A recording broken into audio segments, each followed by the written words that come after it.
Welcome back, my friends. I'm Brian, your Chords and Notes Nation. You've been invited into my living room because my wonderful patron Phil has requested this video that we're going to watch together. And I am so getting OCD with this camera. Let me adjust it a little bit. There we go. Frank Zappa and a very young Steve Vai. That's all it's titled. So he said, check it out. Let's watch it together. We're going to do that. Check out the description box below. Please, please, please go subscribe over at Rumble. Why?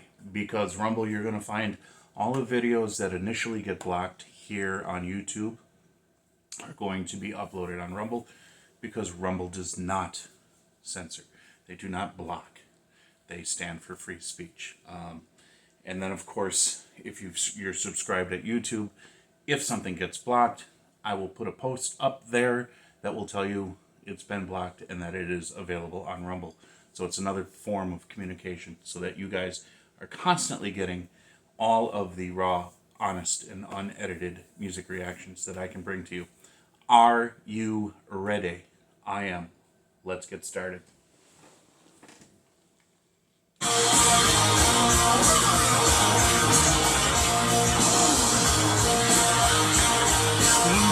Stevie's spanking.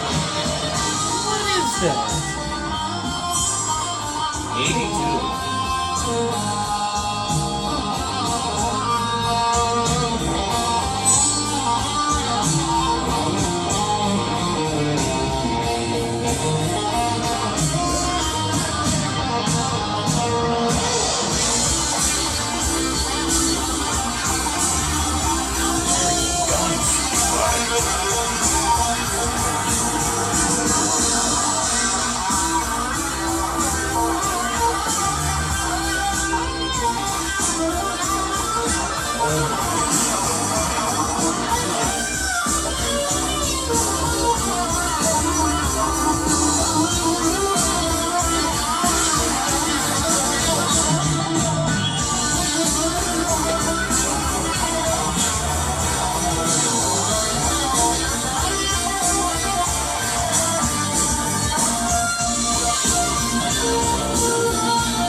Fish Islands bugs me a little bit.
is the only reality.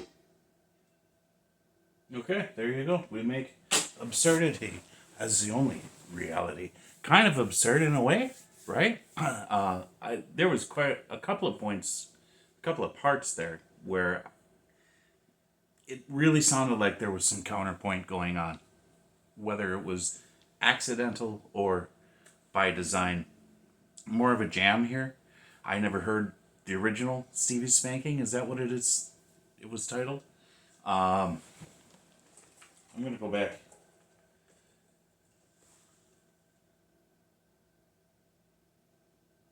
Let's get that title right.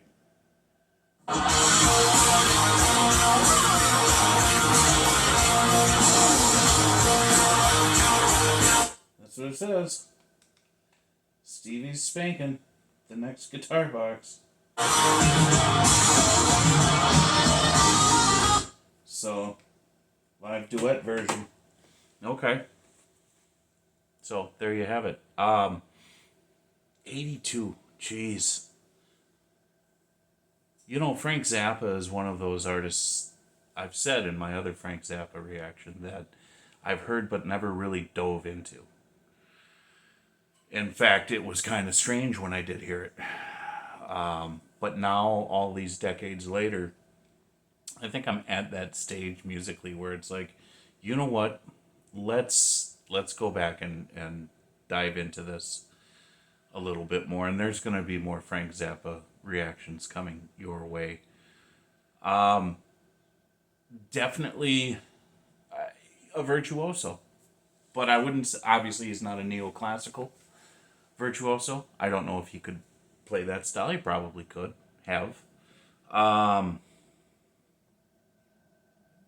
it was interesting that I didn't get the fullness of Steve Vai's personality yet. I don't think he had quite developed what we're used to seeing now in his heyday and older. These were just the very beginnings for him. And he sounded very much like Zappa. The way the amplifier was set, the tone, the playing style, there was still a little bit of Vai flair there. You could start to sense that. But he was not, I don't think he was the main attraction here. It was clearly Frank Zappa. And it's really cool to see those two together.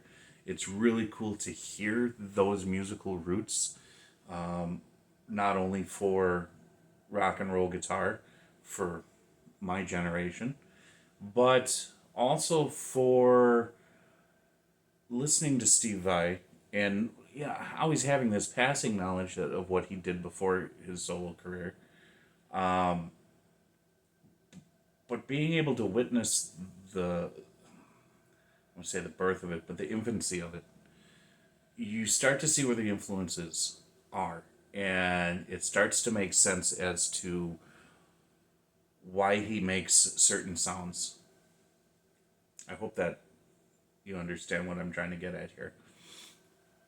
And, the electric guitar being such an expressive instrument, and especially when you start adding all the different effects to it, you can really just create so many different sounds and so many different moods. And when you have guitar players that are willing to take and stretch the boundaries, like Frank Zappa said, to make absurdity reality, the creativity, it's endless. It really is. And if you have a palate for that type of sound, this is the kind of stuff that you dive into. I've only dipped into sort of the absurd from time to time.